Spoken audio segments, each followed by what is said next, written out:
Nugroho dari Prodi Arsitektur dengan NIM 21A10108. Dan pada hari ini saya akan menjawab dengan video reaction dari video pertama dan kedua. Dari video materi pertama yaitu pertanyaan yang pertama, bagaimana cara membentuk diri manusia yang solutif dan bukan disintegratif.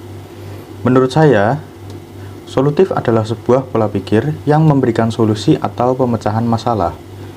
Dan cara untuk membentuk jati diri yang solutif yaitu yang pertama adalah untuk memahami mana yang benar dan mana yang salah. Karena tanpa memahaminya kita akan bingung apakah solusi kita baik atau buruk.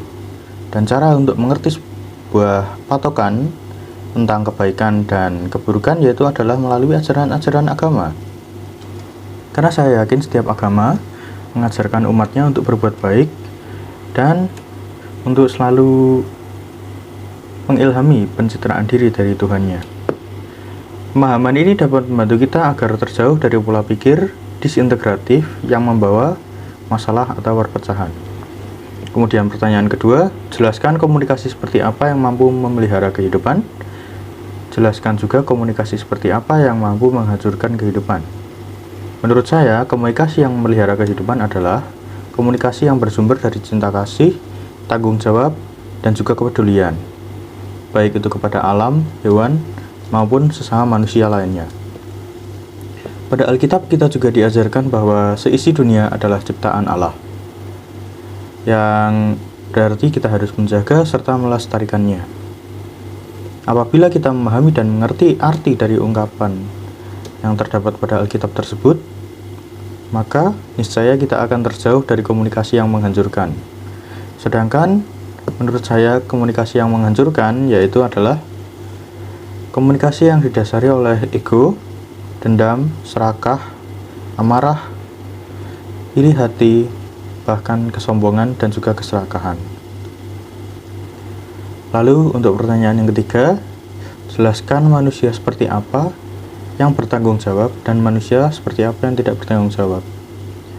Menurut saya manusia yang bertanggung jawab adalah manusia yang penuh perhitungan, penuh akhlak, dan juga penuh rasa kesadaran dalam melakukan segala sesuatu. Dan juga manusia tersebut sanggup untuk menanggung segala sesuatu baik yang telah ia lakukan maupun yang akan dia lakukan. Tanggung jawab juga berarti segala sikap yang merupakan penjelmaan dari nilai moral dan asusila yang selama ini ada di masyarakat. Sedangkan menurut saya, manusia yang tidak bertanggung jawab biasanya akan melakukan segala sesuatu atas dasar nafsu, serakah, amarah, maupun ego. Orang yang tidak bertanggung jawab ini biasanya adalah orang yang menganggap rendah nilai moral, akhlak, serta nilai-nilai sosial lainnya. Kemudian untuk video materi kedua, di sini saya akan membahas bagaimana teisme atau kepercayaan kepada Tuhan mampu menjadi solusi krisis kemanusiaan dan juga menjadikan dunia yang lebih baik. Menurut saya, teisme atau kepercayaan pada Tuhan bisa menjadi solusi bagi krisis kemanusiaan adalah karena manusia harus mengerti bagaimana sebuah kebaikan dan keburukan itu. Dan untuk ukuran kebaikan dan keburukan itu biasanya terdapat pada ajaran agama masing-masing manusia. Sehingga ini menjadikan bahwa agama merupakan patok objektif tentang baik buruknya suatu hal. Dan juga saya yakin bahwa masing-masing agama juga pasti mengajarkan hal-hal yang baik kepada para manusia, para umatnya, serta juga melarang kita untuk melakukan hal-hal yang buruk. Contoh yang dapat kita ambil yaitu adalah hukum Tuhan dan 10 perintah Allah.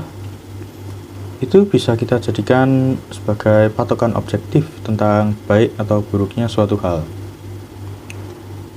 Kemudian segala pengajaran-pengajaran yang terdapat di Alkitab ini dapat kita jadikan sebagai patokan mengenai hal-hal yang seharusnya kita lakukan dan yang harus kita hindari.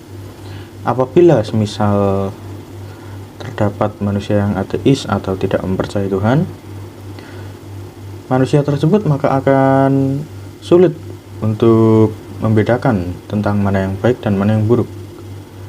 Kemudian dari video pengajaran kita juga melihat bahwa mereka mengaku bahwa mereka tetap melakukan sebuah kebaikan walaupun mereka ateis. Saya akan menjawab kenapa hal tersebut bisa terjadi, sedangkan kita tahu bahwa hal-hal baik dan buruk munculnya dari agama. Menurut saya hal ini dapat terjadi karena sebelum adanya orang-orang ateis tersebut, orang-orang yang beriman telah memberikan peraturan ataupun hukum yang menjadi tolak ukur moral dan juga asusila. Dan ya, walaupun para ateis tersebut, saudara-saudara kita yang ateis tersebut mengaku bahwa mereka bisa tetap baik tanpa adanya ajaran agama, sebenarnya hukum-hukum yang ada di dunia ini juga sepertinya berasal dari agama.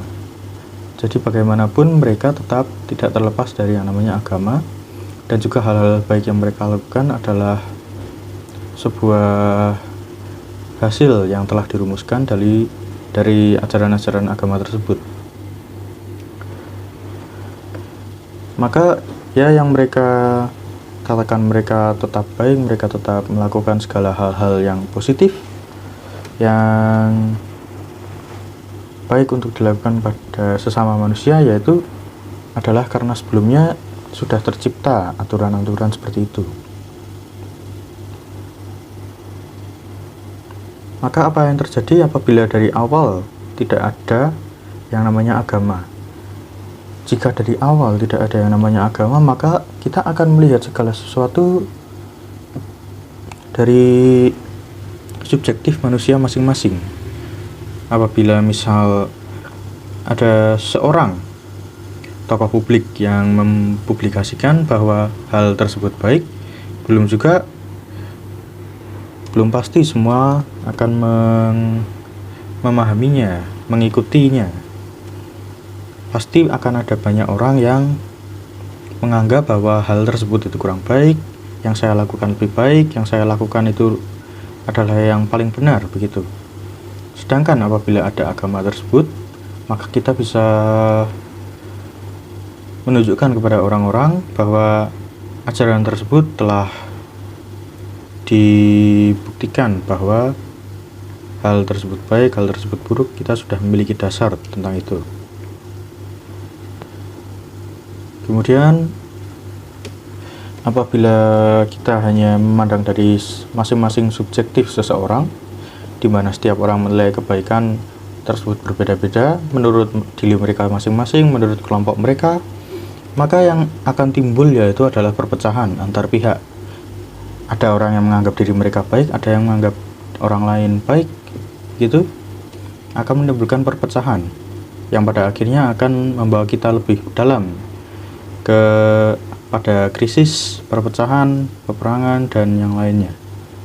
Maka menurut saya kenapa teisme bisa menjadi solusi bagi krisis kemanusiaan adalah karena ajaran-ajaran dalam agama mengajarkan tentang mana yang baik dan mana yang buruk, sehingga kita memiliki patokan tentang hal baik dan hal buruk juga.